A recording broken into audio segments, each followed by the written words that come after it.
मकर संक्रांति से ही सूर्य भगवान उत्तरायण होते हैं, मकर राशि में प्रवेश करते हैं। मकर संक्रांति के दिन ही भीष्म पितामह ने अपने प्राणों का त्याग किया था, क्योंकि उस समय सूर्य दक्षिणायन थे ना। सूर्य उत्तरायण कब से होते हैं? मकर से। जब सूर्य मकर राशि में स्थित हो जाते हैं तब मकर संक्रांति पर्व मनाया जाता है। और इस दिन भीष्म पितामह ने अपने प्राणों को भगवान के चरणों में अपनी बुद्धि को समर्पित किए, पहला। दूसरा, मकर संक्रांति के दिन, मतलब मकर संक्रांति के दिन ही भगीरथ जी ने तपस्या की और गंगा मैया जब भगवान शिव ने उन्हें जटाओं से छोड़ी तो भगीरथ जी के साथ गंगा जी गंगोत्री से निकलकर गंगा सागर में मकर संक्रांति के दिन ही गंगा सागर से मिली थी। इसलिए बाकी तीर्थ बार बार गंगा सागर, आज का ये त्योहार मकर संक्रांति का, यह गंगा सागर स्नान करने का, कपिल भगवान के दर्शन करने का है। अब देखिए, अब इसे हमारे ऋषि मुनियों ने, हमारे बड़े बुजुर्गों ने इस पावन से त्योहार को एक साइंस से जोड़ रखा है। इस मकर में तिल से स्नान करने का, तिल के लड्डू खाने का विधान है। बताओ, मकर संक्रांति को तिल खाने का क्या साइंटिफिक रीजन है? क्या हमारे बड़े बुजुर्ग पागल थे?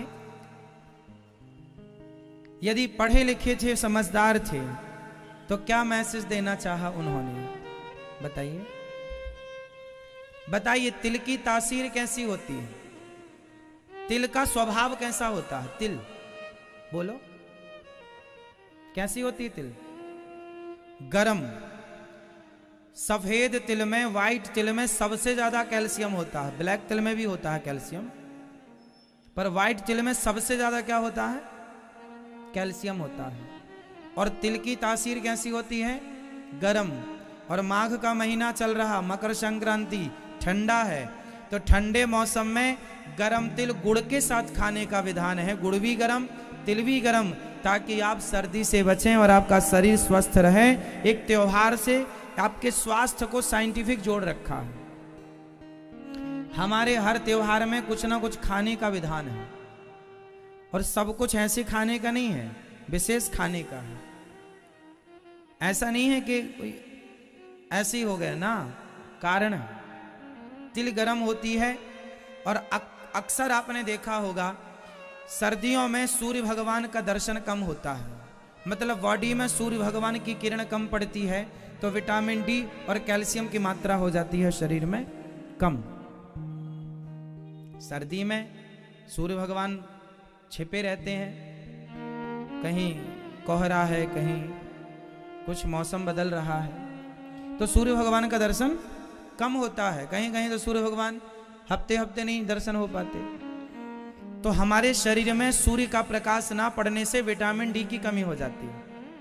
विटामिन डी घटा तो कैल्शियम घट गया। बोलो हाँ या ना भाई? विटामिन डी घटा तो कैल्शियम घटा।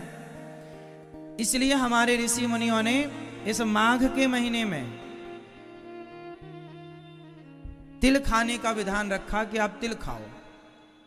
तिल खाएंगे तो आपका कैल्शियम लेवल बढ़ेगा और आप स्वस्थ रहेंगे, और आपको सर्दी इत्यादि से तिल बचाएगी। आपका शरीर स्वस्थ रहेगा, शरीर की हड्डियों को भरपूर नमी प्राप्त हो जाएगी, कैल्शियम प्राप्त हो जाएगा। तिल का तेल भी होता है, जो तिल का तेल होता है वो हड्डी के लिए बहुत बहुत लाभदायक होता है। आप में से कोई मेडिकल साइंस जानता हो थोड़ा बहुत तो समझे। हड्डियों के लिए सबसे बेस्ट तेल कौन सा है? तिल का तेल। तिल के तेल की मालिश करने से हड्डियां स्ट्रांग होती हैं, मजबूत होती हैं। तो ये जो हम कह रहे हैं हजारों साल पहले से हमारे ऋषि मुनियों ने, ये मतलब कितने पढ़े लिखे थे ना हमारे ऋषि मुनि, कितना साइंटिफिक है ना हमारा सनातन धर्म। एक बात और है, बताओ मकर संक्रांति के दिन से क्या होता है? मकर संक्रांति के दिन से प्रकृति भी बदलती है, मौसम में बदलाव होता है। बताओ क्या बदलाव होता है?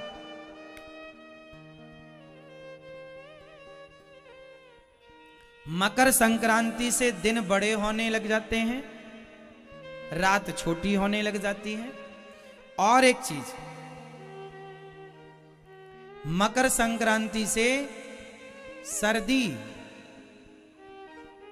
को हम लोग विदा कर रहे होते हैं। धीरे धीरे सर्दी अब कम होने लग जाएगी।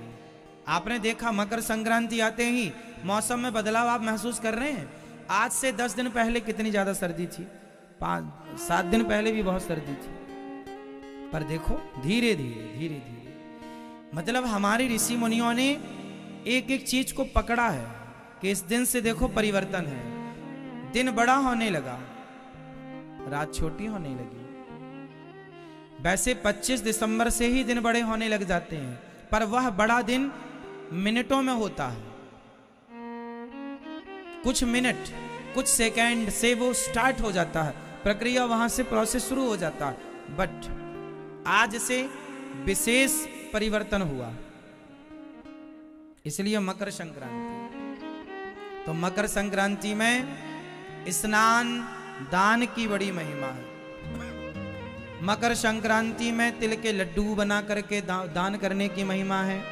मकर संक्रांति में गरीबों को भोजन, कंबल और जो आपकी श्रद्धा हो दान पुण्य करने का, अन्न दान का बड़ा महत्व है। इसलिए मकर संक्रांति के दिन आपको जरूर अपने घर से कुछ ना कुछ धन धर्म के लिए निकालना चाहिए। ये परंपरा रही है हमारे सनातन धर्म की।